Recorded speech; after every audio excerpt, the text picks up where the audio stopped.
Baik, selamat pagi, selamat siang, selamat sore, atau selamat malam, Bapak Sigit.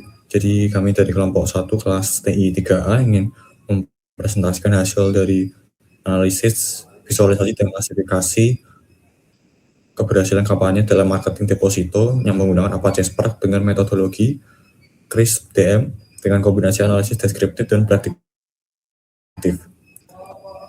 Next, sebelum kami melanjutkan presentasi kami akan mengenalkan diri kami terlebih dahulu.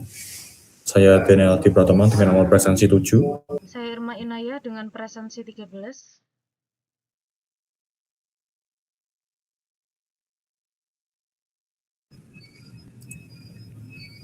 Oke, next, untuk latar belakang dan seterusnya saya serahkan kepada rekan saya Irma. Jadi latar belakang dari proyek kami ini adalah deposito merupakan salah satu sumber pendapatan penting bagi bank. Telemarketing masih menjadi metode pemasaran yang efektif untuk menawarkan produk deposito. Kemudian pelaksanaan telemarketing juga memerlukan biaya operasional yang tinggi, sehingga tidak semua pelanggan itu memiliki kemungkinan untuk berlangganan deposito. Sehingga diperlukan pemanfaatan machine learning untuk mengidentifikasi pelanggan yang berpotensi melakukan subscribe deposito, sehingga pemasaran menjadi lebih efektif dan efisien. Selanjutnya rumusan masalah dari proyek kami ini adalah bagaimana karakteristik pelanggan pada marketing dataset, bagaimana membangun model klasifikasi menggunakan Apache Spark untuk memprediksi pelanggan yang akan berlangganan deposito, dan yang terakhir adalah model klasifikasi manakah yang memiliki performa terbaik berdasarkan metrik evaluasi yang digunakan. Selanjutnya, kemudian tujuan dari penelitian kami ini adalah menganalisis karakteristik pelanggan berdasarkan dataset yang tersedia, kemudian membangun model klasifikasi menggunakan Apache Spark, kemudian menentukan model terbaik untuk memprediksi keberhasilan kampanye telemarketing deposito, dan juga membandingkan performa beberapa algoritma klasifikasi. Selanjutnya, dataset yang kami gunakan itu ada banking dataset, sumbernya dari machine learning repository dengan jumlah data 49.732 record, dengan jumlah kolom ada 17 fitur dengan periode data mulai dari Mei 2008 hingga November 2010, target kolom Y dengan kelas yes untuk subscribe dan no untuk tidak subscribe. Tujuan prediksi adalah memprediksi apakah pelanggan akan berlangganan deposito atau tidak. Selanjutnya, deskripsi fitur yang pertama ada data nasabah, ada age, job, marital, education, default, balance, housing, dan loan. Data kontrak terakhir ada kontak, day, month, duration, kemudian ada data kampanye, ada campaign, PDs, previous, outcome, dan target yes atau no. Contohnya fitur age dengan rata-rata 40,9 tahun dengan range umur 18 sampai 95 tahun. Kemudian fitur balance dengan rata-rata pendapatan 1.362 euro hingga dengan range minus 8.019 euro hingga 102.000 euro, dengan duration 258 detik dari range 0 sampai 4.918 detik. Dataset juga nggak memiliki missing value eksplisit, namun terdapat nilai non implisit pada beberapa fitur kategorikal. Selanjutnya, kerangka kerja proyek pada data mining yang pertama ada business understanding, yaitu memahami masalah bisnis dan tujuan kampanye telemarketing. Kemudian ada deployment, tidak dilakukan penelitian berfokus pada evaluasi model. Kemudian evaluasi performa model dengan metrik yang tepat. Kemudian ada data understanding, eksplorasi dan pemahaman karakteristik dataset. Kemudian ada data preparation, pembersihan, encoding, dan pembentukan fitur. Kemudian yang terakhir adalah modeling, pembangunan dan pelatihan model klasifikasi. Selanjutnya, untuk business understanding-nya, masalah bisnisnya yang pertama adalah biaya kampanye telemarketing cukup besar karena memerlukan sumber daya manusia dan infrastruktur call center. Pertanyaan bisnis yang dapat kami ambil adalah profil nasabah seperti apa yang paling berpeluang melakukan subscribe deposito, kemudian bagaimana durasi pembicaraan telemarketing mempengaruhi keputusan nasabah, kemudian bagaimana cara menghemat anggaran kampanye menggunakan model prediksi dengan tujuan bisnis, mengidentifikasi pelanggan yang memiliki peluang lebih tinggi untuk berlangganan deposito. Pendekatan analisis data yang kami gunakan adalah memadukan analisis deskriptif, memahami pola historis nasabah, dan analisis prediktif. Kemudian tujuan dari data mining sendiri membangun model klasifikasi yang mampu memprediksi yes dan no berdasarkan karakteristik pelanggan dan juga riwayat kampanye pemasaran. Selanjutnya, Kemudian data understanding memiliki aktivitas dan karakteristik data yang sudah saya sebutkan tadi. Kemudian untuk visualisasinya kami menggunakan 5 jenis, ada distribusi kelas target yaitu yes or atau tidak, kemudian histogram age, kemudian histogram balance, distribusi job, dan juga distribusi education. Selanjutnya, untuk data understanding sendiri, di sini ada distribusi kelas target yes or no. Jadi distribusi kelas target menunjukkan ketidakseimbangan data, imbalance data yang sangat ekstrim. Jumlah nasabah yang menolak berlangganan deposito kelas 0 jauh lebih mendominasi dibandingkan dengan nasabah yang bersedia berlangganan kelas. Kemudian ada histogram age, grafik pada gambar menunjukkan bahwa mayoritas nasabah berada dalam kelompok usia produktif. Selanjutnya akan dijelaskan oleh rekan saya. Selanjutnya di sini ada histogram balance. Di sini grafiknya menunjukkan bahwa mayoritas nasabah memiliki saldo tabungan yang terpusat di sekitar angka 0 hingga nilai positif kecil. Distribusi ini memiliki ekor panjang yang sangat miring ke kanan atau highly right skewed, mengindikasikan hanya sebagian kecil nasabah yang memiliki saldo sangat besar serta adanya segelintir nasabah dengan saldo yang minus. Selanjutnya ada visualisasi distribusi job dari berdasarkan grafik. Di sini menunjukkan mayoritas nasabah yang menjadi target kampanye telemarketing bekerja di sektor blue collar, manajemen, dan teknisian. Sebaliknya, sekelompok pekerjaan seperti housemate, student, dan kategori yang tidak diketahui memiliki jumlah representasi paling sedikit di dalam dataset tersebut. Next, di sini selanjutnya ada visualisasi distribusi education. Berdasarkan grafiknya, di sini menunjukkan mayoritas nasabah yang tidak disasar dalam kampanye memiliki tingkat pendidikan menengah atau secondary diikuti oleh pendidikan tinggi tertiary. Sementara itu nasabah dengan tingkat pendidikan dasar primary berjumlah lebih sedikit dan kategori yang tidak diketahui menempati posisi paling rendah dalam dataset. Next, lanjut ke exploratory data analysis. Yang pertama di sini ada job versus subscription. Visualisasi menunjukkan bahwa pada seluruh kategori pekerjaan jumlah pelanggan yang tidak berlangganan deposito lebih banyak dibandingkan yang berlangganan. Kelompok blue collar, manajemen, dan teknisian memiliki jumlah pelanggan terbanyak dengan manajemen dan teknisian menunjukkan jumlah pelanggan yang subscribe relatif lebih tinggi dibandingkan kategori lainnya. Selanjutnya ada education versus subscription. Pelanggan dengan tingkat pendidikan secondary mendominasi jumlah data dan juga memiliki jumlah subscribe tertinggi yang diikuti oleh tertiary. Namun pada seluruh tingkat pendidikan, pelanggan yang tidak berlangganan tetap lebih banyak dibandingkan yang berlangganan. Nah, di sini selanjutnya ada marital status versus subscription.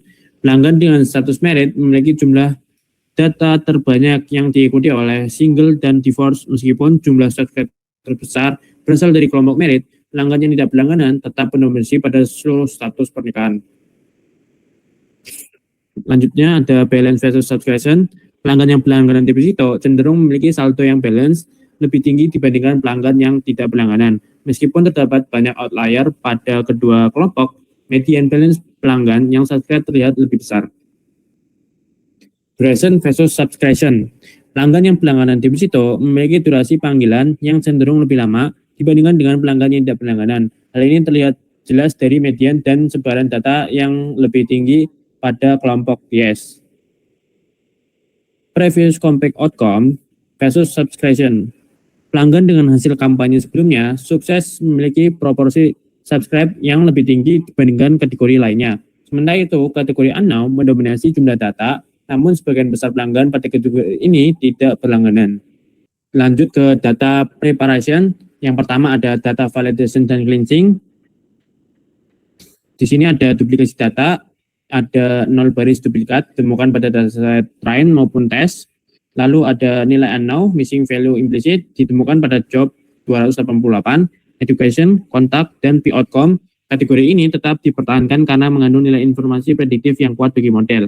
Outlier yang di sini digunakan untuk menyaring 3 baris dengan durasi panggilan 0 detik, karena tidak memiliki nilai latih bagi model. Yang kedua ada encoding menggunakan string indexer dan one-shot encoder untuk mengubah variabel kategorikal menjadi representasi vektor numerik.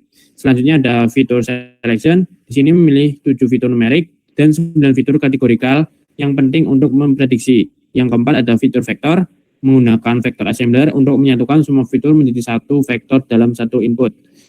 Terakhir ada train test split. Dataset terpisah secara default menjadi train, CSF, record 90% dan tes CSF sebesar 10%. Lanjut, di sini ada APC Spark Pipeline Spark MLIB. Yang pertama, dataset membaca file data input. Yang kedua, string indexer untuk mengindeks fitur teks menjadi angka. Yang ketiga, ada one shot encoder untuk mengubah kategori angka menjadi one shot vector.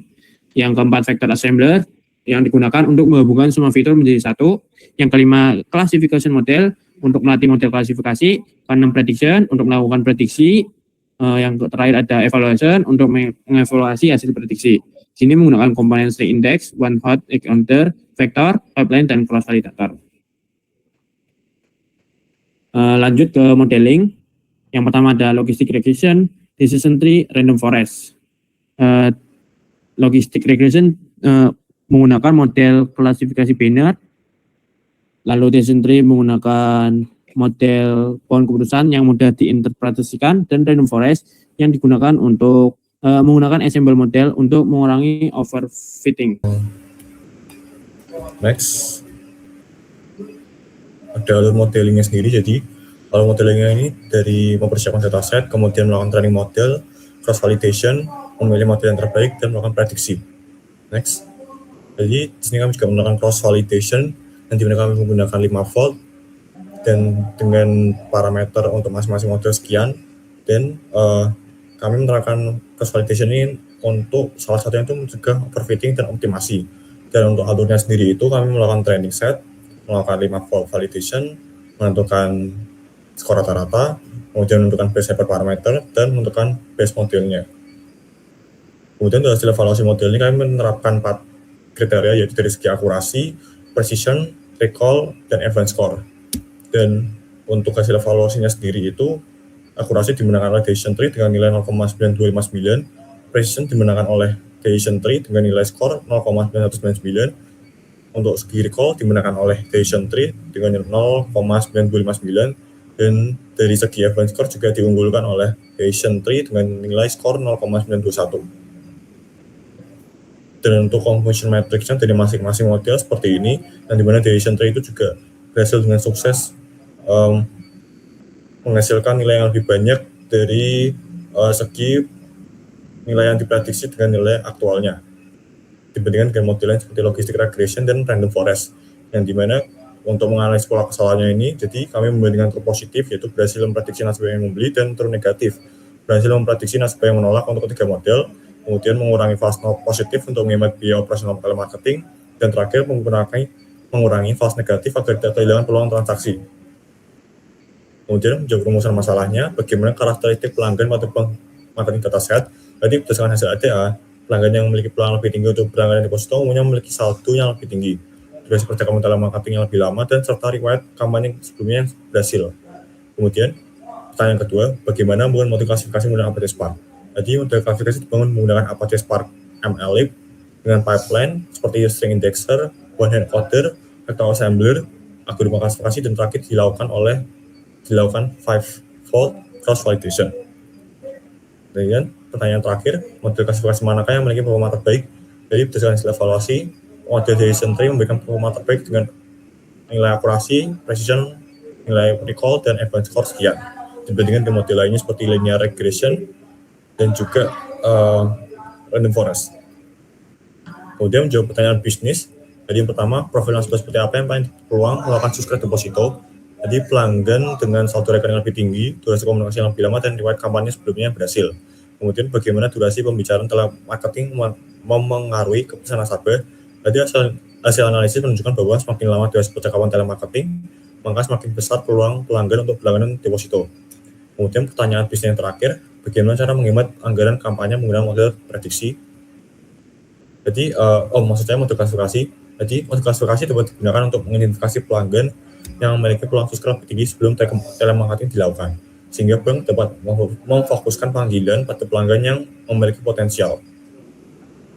Kemudian untuk kesimpulan dan saran, kesimpulannya sendiri dari dataset bagging dataset ini berhasil dianalisis menggunakan APC Spark, kemudian model klasifikasi berhasil dibangun menggunakan model logistic regression, decision tree, dan random forest.